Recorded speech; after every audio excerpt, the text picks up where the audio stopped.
हापुड़ जनपद की हैंडलूम नगरी पिलखुआ और धौलाना सीएचसी में पहुंचे केंद्रीय मंत्री जनरल वीके सिंह ने जनपद हापुड़ की 3 सीएचसीओ पर बने ऑक्सीजन प्लांट का फीता काटकर उद्घाटन किया।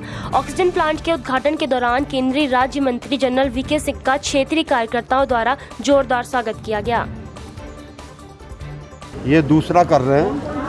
हमारी इस विधानसभा क्षेत्र के अंदर 3 प्लांट लगे हैं। पिलखुआ का हो गया है, अभी धौलाना का हुआ, अब सपना बहुत जा।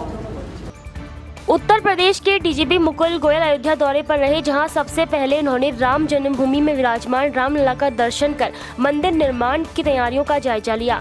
वहीं हनुमानगढ़ी पहुंचकर डीजीपी मुकुल गोयल ने हनुमान जी की आरती की। मीडिया से मुखातिब करते हुए डीजीपी मुकुल गोयल ने कहा कि डीजीपी का पद संभालने के बाद ही वो पहली बार अयोध्या पहुंचे हैं, जहाँ उन्होंने राम जन्मभूमि परिसर की सुरक्षा का जायजा लिया। उन्होंने कहा कि सुरक्षा के पुख्ता इंतजाम है और सुरक्षा को लेकर अध्ययन हो रहा है।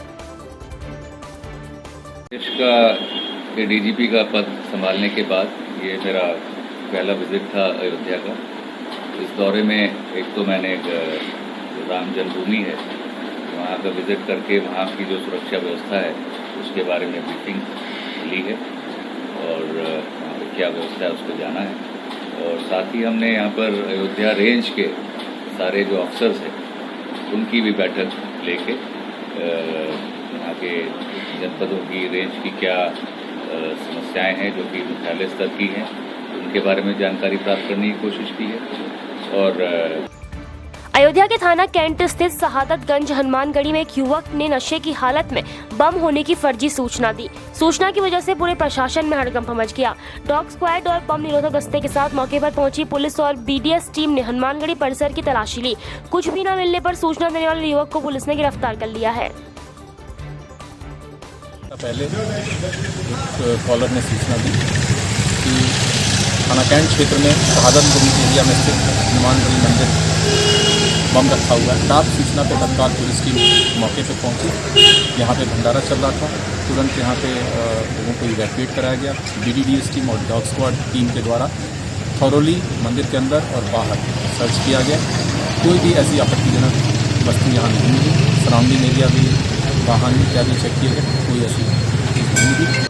अयोध्या में बीजेपी सांसद लल्लू सिंह ने प्रेस वार्ता कर बताया कि 84 कोसी परिक्रमा पथ के राष्ट्रीय राजमार्ग के रूप में विकसित होने के बाद हमें इसका दोहरा लाभ मिलेगा। उन्होंने बताया कि परिक्रमा पथ करीब 275 मीटर लंबा होगा। ये 10 मीटर चौड़ा और इसके दोनों तरफ 1 से 1.5 मीटर इंटरलॉकिंग होगी। अयोध्या की सांस्कृतिक परिध 84 कोसी परिक्रमा उसकी घोषणा माननीय गडकरी जी ने एनएच के रूप में किया है।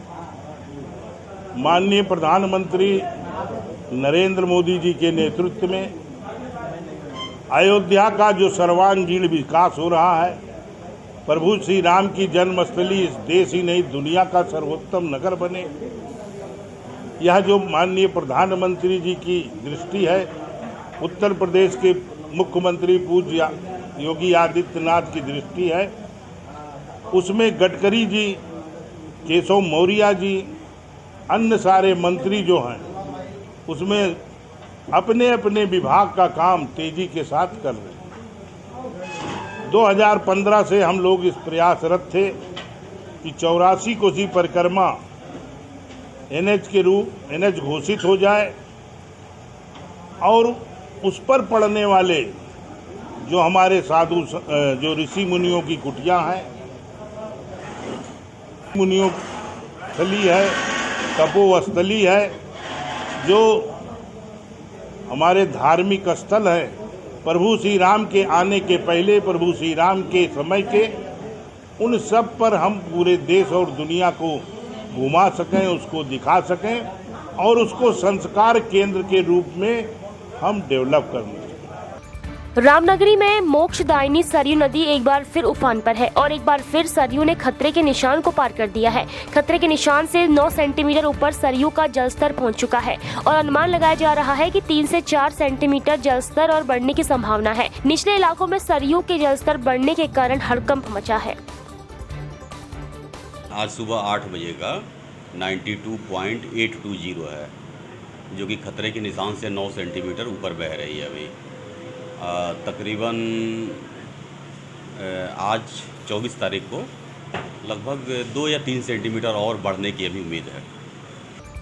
बिजनौर पुलिस को बड़ी सफलता हाथ लगी है। पुलिस ने युवक का अपहरण कर 15 लाख रुपए की फिरौती मांगने वाले आरोपी को गिरफ्तार कर लिया है।